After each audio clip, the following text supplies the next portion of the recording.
दोस्तों, अगर आप सचमुच जानना चाहते हैं कि आलस से क्यों पैदा होता है और इसे कैसे खत्म किया जाता है, तो इस कहानी को आपको अंत तक जरूर सुनना चाहिए। एक बार एक आलसी व्यक्ति बौद्ध भिक्षु से पूछता है, मुनिवर, मेरे भीतर बहुत आलस है, जिसके कारण मैं जो भी काम करना चाहता हूँ वह कर नहीं पाता हूँ। तो मैं ऐसा क्या करूँ कि मेरा आलस खत्म हो जाए।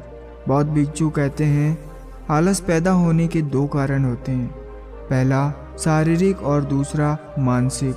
जब हम अपने शरीर को ऐसा भोजन देते हैं जिसके भीतर कोई ऊर्जा नहीं होती, तब हमारे शरीर के भीतर आलस पैदा होता है, क्योंकि ये शरीर ऊर्जा से चलता है और जिस तरह की ऊर्जा आप इसे देते हैं ये उसी तरह से व्यवहार करता है। बौद्ध भिक्षु कहते हैं, मन के स्तर पर हमारे शरीर में आलस पैदा होने का पहला कारण होता है।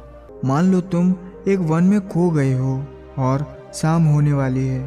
तुम्हें यह नहीं पता कि तुम्हारा घर किस दिशा में है, तो क्या तुम ऐसी स्थिति में भी आलसी होकर वन में लेट जाओगे या फिर अपने घर की तलाश में निकल पड़ोगे?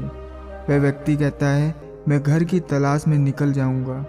वह बौद्ध भिक्षु उस व्यक्ति से पूछते हैं, अगर बहुत तलाश करने के बाद भी तुम्हें तुम्हारे घर का रास्ता नहीं मिलता है तो तुम क्या करोगे? वह व्यक्ति कहता है, मैं फिर भी ढूंढता रहूँगा, क्योंकि मेरे पास इसके अलावा और कोई भी विकल्प नहीं होगा।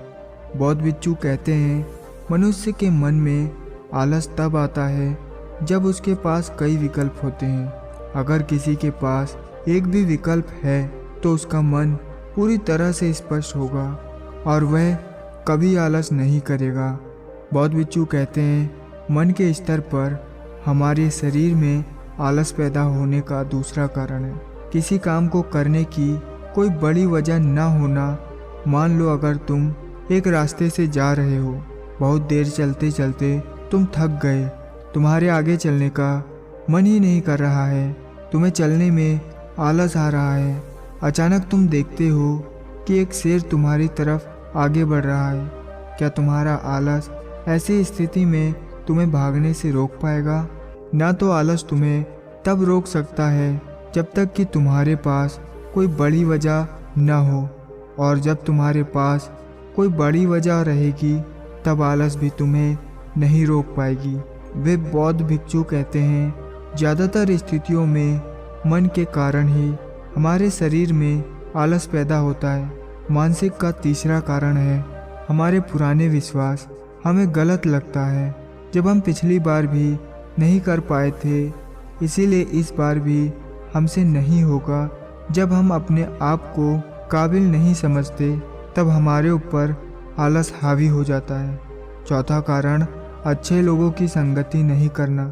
कभी कभी आलस हमारे भीतर नहीं होता, परंतु दूसरे लोगों से वह हमारे भीतर आ जाता है। ऐसा इसलिए होता है क्योंकि हम आलसी लोगों की संगत करते हैं। वह व्यक्ति कहता है, जी मुनिवर, यह सत्य है, यह मैंने अनुभव किया है। वह बौद्ध भिक्षु कहते हैं, शरीर के स्तर पर हमारे भीतर आलस का पहला कारण है गलत तरीके से बैठना, गलत तरीके से चलना और गलत तरीके से सोना। हम इस बात पर कभी ध्यान ही नहीं देते कि हमारे बैठने, लेटने और सोने की स्थिति सही भी है या नहीं। अगर तुम तथागत बुद्ध को देखोगे तो तुम पाओगे कि जब वे बैठते हैं तो उनकी रीढ़ की हड्डी एकदम सीधी होती है।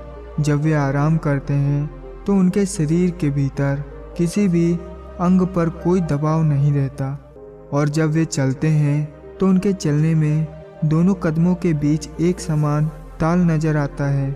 तो जरूरी नहीं कि कोई बुद्ध को सुनकर ही कुछ समझे। अगर कोई समझना चाहता है तो उन्हें देखकर भी बहुत कुछ समझ सकता है।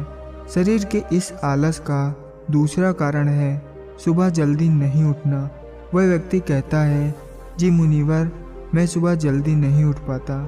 बौद्ध भिक्षु कहते हैं, तुम सुबह जल्दी तब तक नहीं उठ सकते जब तक तुम रात को सोने का एक सही समय नहीं बना लेते। प्रत्येक बौद्ध भिक्षुओं को अनुशासन का पालन करना होता है, क्योंकि अनुशासन हमारे जीवन में संतुलन लाता है। वह कहते हैं, धन्यवाद मुनिवर, सारा खेल समझ में आ गया कि आलस क्यों पैदा होता है और इसे कैसे खत्म किया जा सकता है। वे बौद्ध भिक्षु कहते हैं, जब आपके पास एक लक्ष्य होता है या कुछ करने की बड़ी वजह होती है तो वहाँ आलस हो ही नहीं सकता। दोस्तों, आशा करता हूँ कि इस कहानी से आपको कुछ नया सीखने को मिला होगा। यदि कुछ नया सीखने को मिला हो तो इस वीडियो को लाइक शेयर ज़रूर करना। मिलते हैं किसी और वीडियो में, तब तक के लिए अपना ध्यान रखें।